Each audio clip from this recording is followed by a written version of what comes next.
Oo, no? Mag-camping dito, mag-camping ka dyan. Wala silang pakialam sa'yo. Yan. Ano, nag-ano dun ah. Oo. Mukha. Oo. Wala akong shade sa dala. Oo, yan. Wala sa shades. Pero maganda dito, tinan mo. Parang ano pa eh, untouched, ano pa eh. Oh, Ito, ang ganda. crab hunting, ang daming butas. Oo, yung mga crab hunting.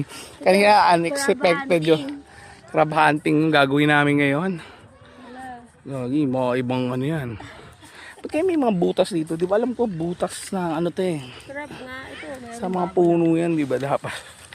Ay, iba pala yun. So, yun.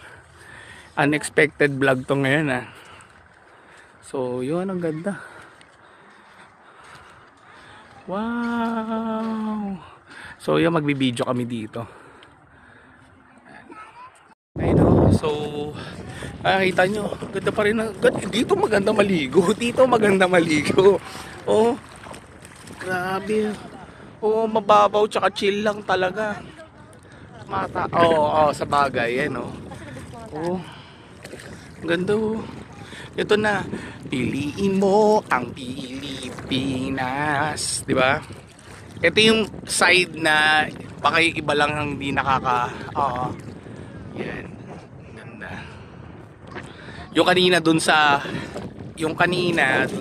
ano, side na yun yung trekking, di ba? Oo. Tapos ngayon, ito, ganda dito, libre pa. Kasi doon sa trekking, guys, may bayad, environmental fee. Basta 20 pesos yun yung sabi ko sa ito. Ang entrance, doon din. Yung exit, doon din. So, magkakasalubong kayo ng yung aakyat at pababa. So, ingat nyo. Pag kunyari, medyo may diferensya na yung tuhod mo. Ingat ka. O, sabog talaga unang mo ano doon. Sabog ka talaga doon. Unang step pa lang, ang taas agad eh. Yan, ang ganda dito, no? Ayan. Pakita ko lang sa inyo kung kaano kalinaw yung tubig. Teka lang. Ayun, oh. Linaw. Pero syempre, ayun, ang ganda, oh. Linaw. Ayun ka lang makakita ng ganyan kalinaw na tubig, oh. Come on. Kanina, parang ano eh, daming kalat. Ito talaga. Ganda. Grabe.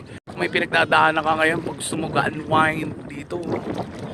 Oh, relaxing to. Kasi alam na yun, parang mainstream na, di ba yung ano, yung Anawangi. Nakapunta na rin kami doon.